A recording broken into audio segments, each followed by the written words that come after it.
Hey, and welcome to the Reset Podcast. Everything you need to know that your therapist probably never told you. Researched by experts, real life experiences. This is Reset.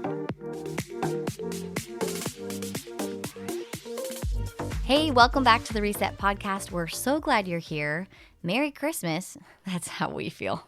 Basically, Halloween's over and it's Christmas time, right? That is true. I was going to say Halloween's over and we are, well, we talk about this a lot. I'm Mr. Holiday. It's true. I am, and this is my time to shine. And yet I know for some people, this is not the time to shine. It's and also people true. dread the holidays. People are sad about the holidays. Some people have lost people during this time and they wish they were around during this time. Other people watch Hallmark and cry with Kleenex and say, I wish I lived in a small town where random strangers come so we could fall in love. We all know how this works. Yes. And so, but we are here to say is, although we do know in some way in capacity, the holidays do bring some stress to everyone, including me, Mr. Holiday, where it could be overwhelming and it could also bring back, certain memories of, for me, especially, my mom. And not having her around for the holidays, it can be very difficult for people. Mm-hmm. Absolutely. And I think a lot of times we can just overwhelm our schedules as well with all these things that could seem good, and they are good, but we're also just not slowing down during this time to just experience things as they come and slowly. Here's the thing. There is the sadness part of things about the holidays, obviously, and there's the other side of it, which is just chaos. Yeah, and frustration. And some people have the chaos part of the holidays. Some people have the sadness and melancholy part of it. And some people have both that comes with it. Obviously, there's a ton of strategies and coping skills that are out there that it doesn't take much to look up on the old Google. But I thought it might be beneficial for us to talk about some of them now before we actually hit the main vein of the holiday season. Let's do it. I think first of all, and one advice I give my clients is this is not the time to actually stop exercising and taking your vitamin D. I know this sounds weird. I know this sounds odd, but do not relinquish just your self-care and making sure you're taking care of your body. You mentioned before, seasonal affective disorder, SAD, comes from not having enough sunlight, vitamin D coming in. For those in California, they're probably like, what are you guys talking about? But there are people who live in different places. We know what this looks like. This is an important time for us to just continue and maintain the self-care we've done all year. This is not the time for us to stop the exercising, stopping taking the vitamin D. This is not the time for us to stop the journaling or just making sure that our morning routine goes away. Continue to feed yourself first in terms of the aspect of every morning waking up, win the first 30 minutes of your day, and making sure that who you are is fed, where that looks like for you. Sometimes it's just simply having that morning coffee, with yourself. Yes, I agree. That is so important to keep those routines going, and also for us to remember this is not the time to say yes to everything. There's going to be a lot of extra things going on during the holiday season, whether that is extracurriculars for your kids, if you have kids, to your work parties, to friends parties, to also just like shopping and this and that. I mean, there's just so much we could fill our days and our nights with. This is not the time. Margin is still extremely important because I think that's what helps keep us just sane and balanced and then able to take on those exterior things that might be really hard, like having family dinners around holidays that are really difficult for you. So make sure that you are allowing that margin in your life to where you can be at home sitting on the couch with your hot cocoa and the fireplace on, watching a movie and not feeling like you have to fill every night with something. Well, I think this is a great example where you need to just put into your holiday calendar when you're going to watch those movies, when you're going to be home and be in front of that fireplace, when you're going to have that hot cocoa.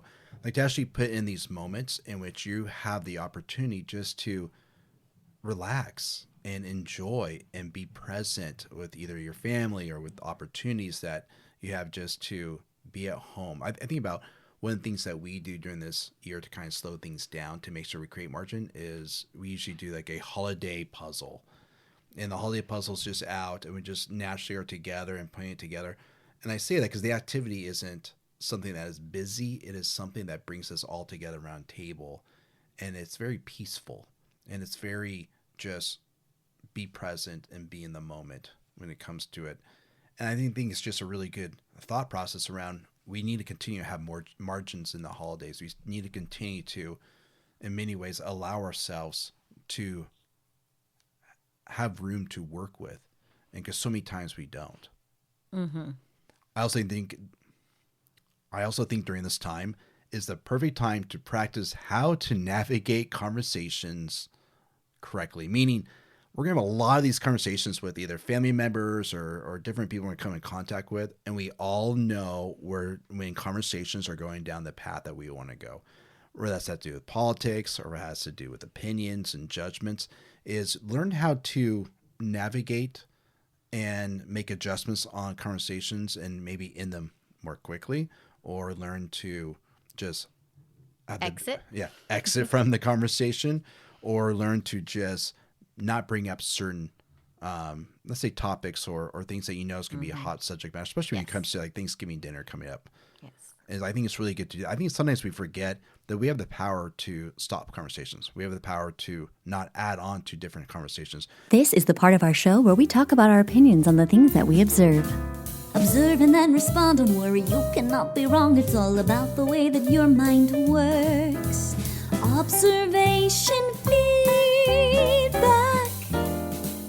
I went to the most amazing book launch this last weekend with all of these vendors, from artists to writers to just creators in general, at this amazing property where one of my friends lives. She launched her book, which I will put the link to the book in this podcast because it's this beautiful, beautiful devotional that she writes and does her own art in, and it will brighten your day. So I go to this event, and by the way, she lives on 16 acres in this awesome, beautiful area about 20 minutes away from where we live. And I've seen pictures of this place on the World Wide Web on Instagram, but nothing can do justice to experiencing something in real life, right? That's another thing to talk about too. Like, you look at things on Instagram or wherever, even a picture, and it's beautiful, but then you experience it, whole different world. Anyway, I get there, and they had to move a lot of things inside because it was rainy. And so it was actually a more intimate, cozy feel. She has a barn, they use their home, and she has a greenhouse. And they're all in close proximity to each other. And it's magical. And it was just so inspiring. I came home feeling like I could actually draw or paint, which I really can't.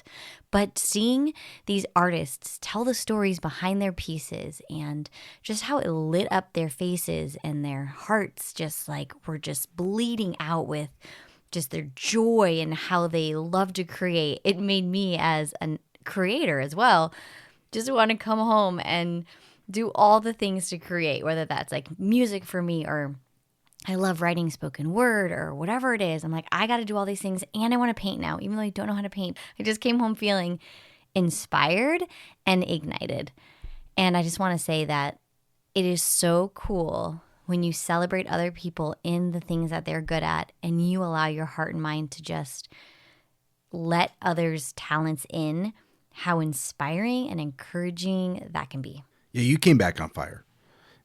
It ignited you. Is that the word you use? Ignite. I think it did. Love that word. And you know, you're the creative one, not me. When it comes to, I'm more of a left brain than right brain. It is interesting to see when other creatives get around other creatives, that how much it actually creates like a synergy of this, I guess, energy for you want to create more.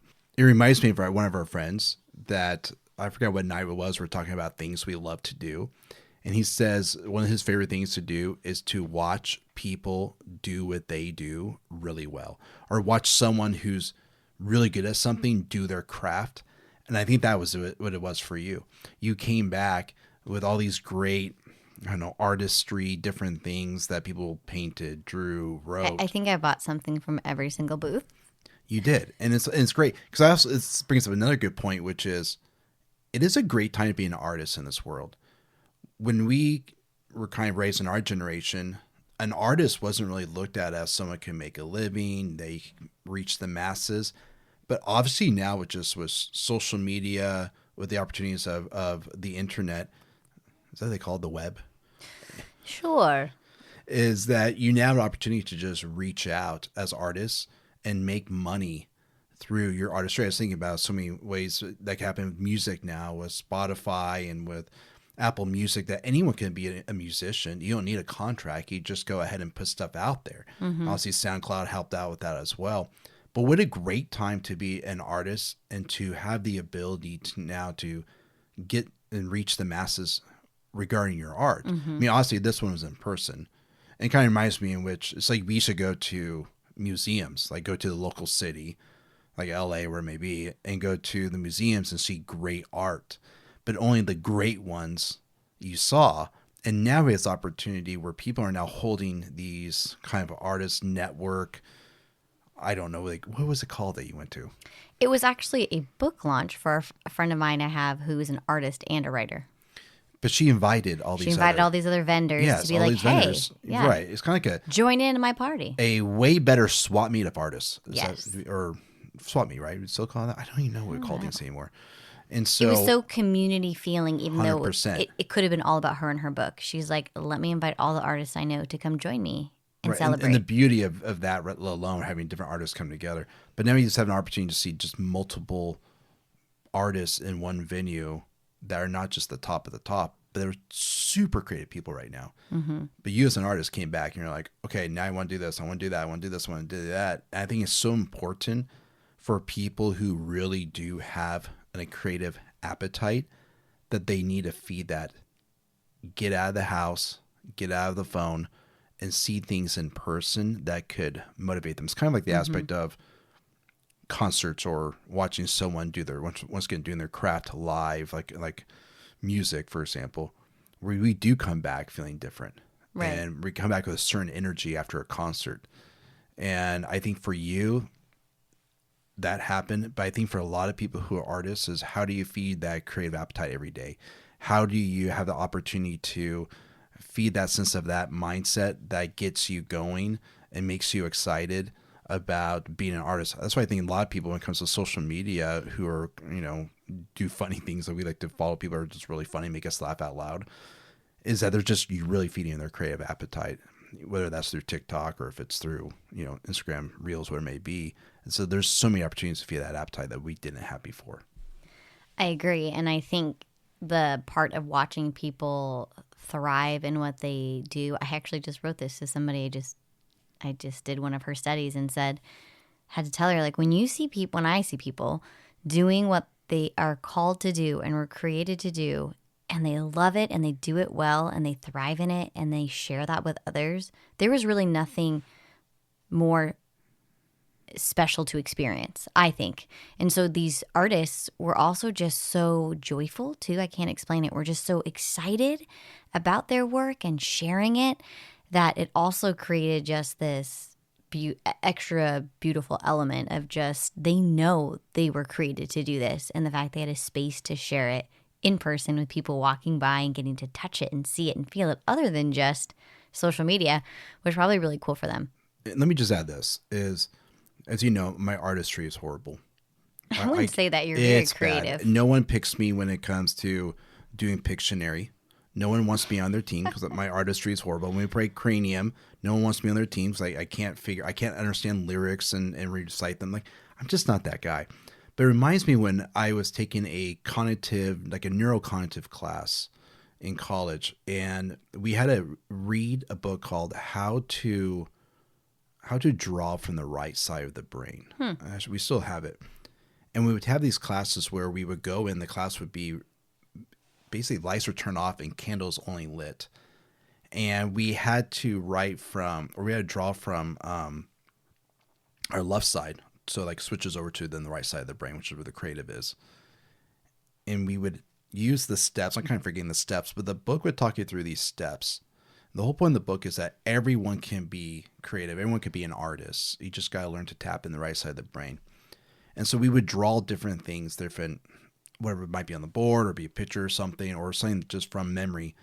And we would use these techniques that this book gave us. And it was tremendous to see how I'm right-handed, but to draw with my left hand using these techniques, how my art actually look creative. Yeah. It looks somewhat good or decent, I would say.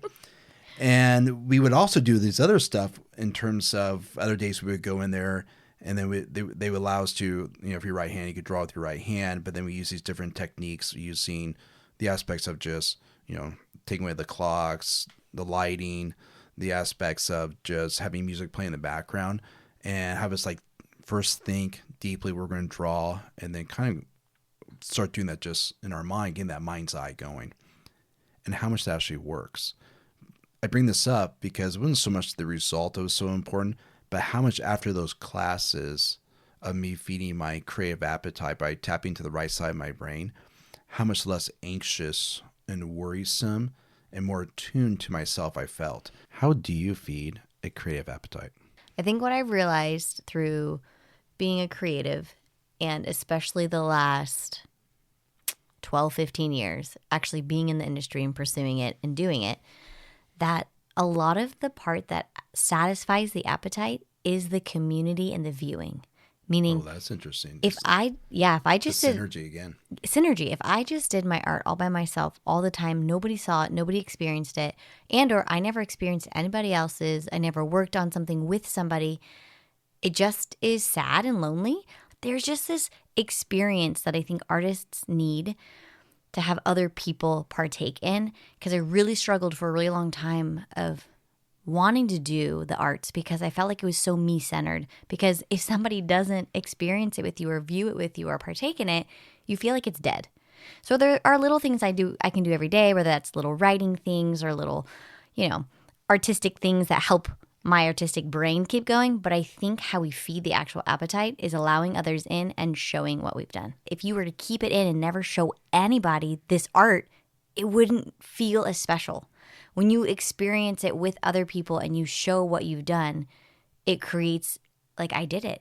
Here it is, and people receive it. Your like synergy bug when you came back from this, whatever it was. I don't know. You can't just. It's not It was a book launch. No, it wasn't a book launch. It was like this whole artist network. It's cool. I don't Swap know. me is the fact that I get the same way when it comes to reading really good non-fictional books about people's lives, or reading about science, or reading about things that Documentaries.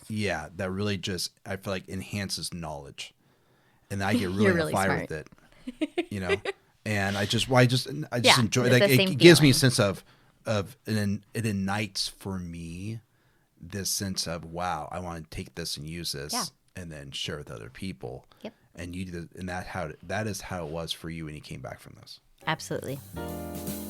Now back to the show. So it's important for us to have self-awareness enough to know our limitations, but also know others' limitations. 100%. We know the buttons we can push in our family members. Like, we know how to get under their skin or say that sly comment. Just keep all that in. This is just not the time to do it. And know if something's going away that's going to create a lot of anxiety in you, speak up and just say, like, yeah, let's change the subject, or just change the subject, or get up from the table, take some deep breaths, put yourself back in. Like, you have the control of that. You know my go-tos. My go-tos for this one is dear. I have to use the restroom. And I just get up and use the restroom. I just sit there as I wash my hands for way too long. 30 minutes later. Yeah, so and that's my grounding technique. But my other go-tos is always to talk about sports. I'm like, oh my gosh, you watched that game the other night? And that is my perfect way to just get away from a subject matter that either I know it's not going to go well, or I could care less about, or I just know it might be a hot subject for someone else.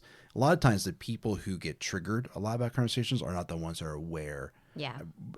where this is going verbally. So also help out in those situations if you do know there are somebody that are triggered, like to create that chaos at the table, right? 100%. We all know the people who are around the table who are a little more sensitive. It's the same victims every year. It's true. It's the same people. Yep. Also, I know you've heard this, we've all heard this, but please make sure you are setting the correct expectations. And also, even if you do always have great holiday experiences, just know, like, it's okay if something goes wrong. And it doesn't mean that the whole holiday was ruined or whatever happened. Just expectations of you are only in control of you and how you respond and what you say. You cannot control what other people say and do, but you can control maybe how you deal with that situation, and know that the holidays aren't forever either. It's just a little part of your life that you got to get through. Well, I think the holidays goes back to what we talked about before, the aspect of OTS, opportunity to serve. And I think the holidays is a great time for us to go into a situation, a dinner, a party, a work event, where it may be, is if you go into that mindset of where are my opportunities to serve others, opportunities to serve the host, opportunities to serve my guests. That's a beautiful way to approach maybe I stressful love that. situations, or a beautiful way for you to, in many ways, give yourself like a role that would maybe offset any stress, anxiety, even let's say depression. Is if you go in that mindset to look for that, first of all, you're going to come off as the hero. People are going to love you. You'll probably be invited back, but maybe you don't want to be invited back. And that's the case. Don't serve at all. Oh my And God. the other part about it is it just, You have a it's, job. yeah, well, yeah, Something the to old do. cliche is like, you get what you put in. So when you start putting in, certain healthy habits or behaviors, in this case, healthy choices of serving, trying to find ways to serve others, you're going to get a lot back from it. Yeah, for sure. I also know during this time, it's not so much about the chaos, but for some people, it's like, how do we handle loss? We're missing someone that we want to be at that Thanksgiving table.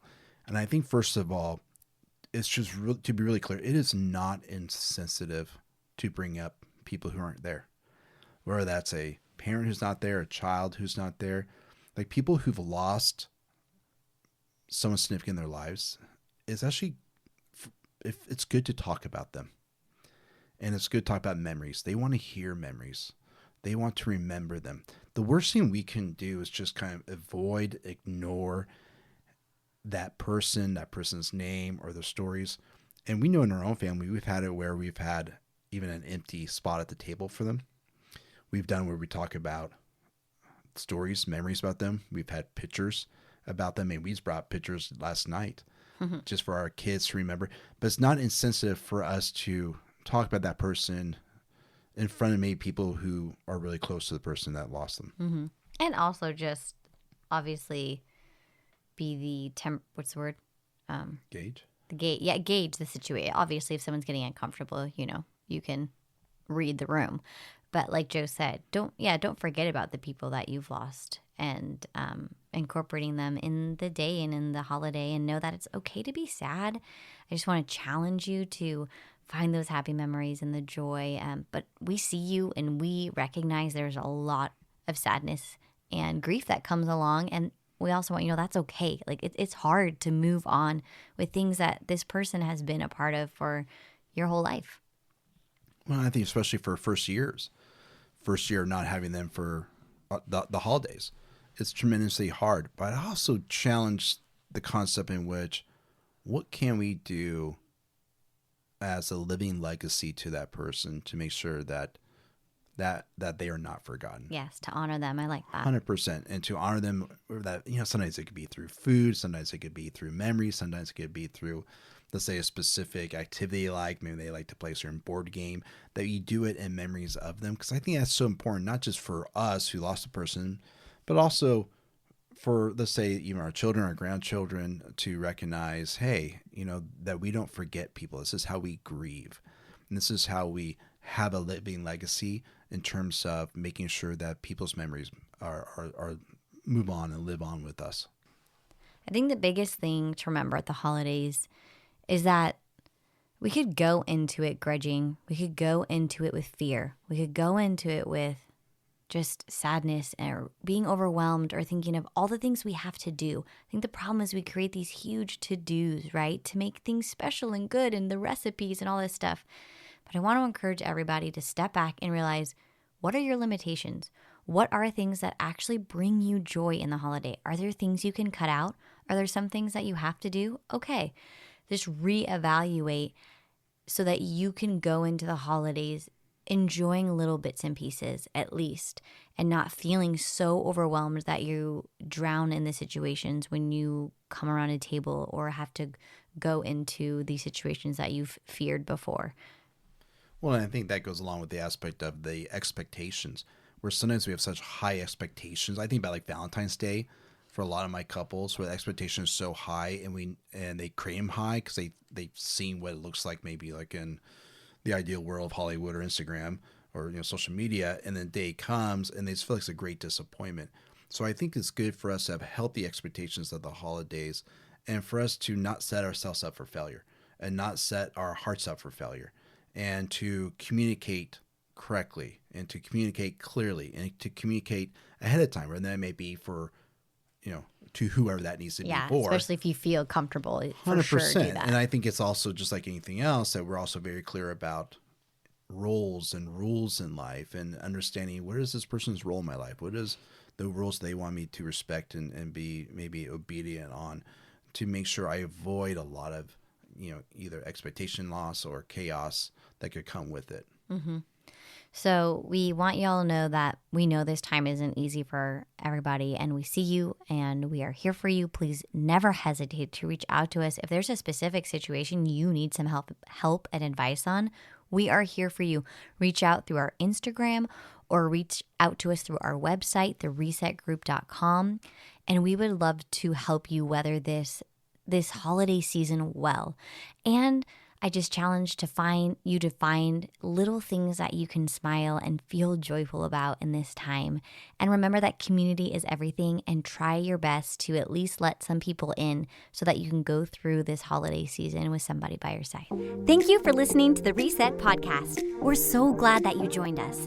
If you enjoyed this episode, would you take a moment to leave us a review and maybe even hit that subscribe or follow button? Also, pay it forward by sharing this podcast with a friend. For free resources and to learn more about coaching for individuals, athletes, couples, and teams, go to theresetgroup.com. And we would love to connect with you on Facebook, Instagram, or TikTok at The Reset Group. See you soon.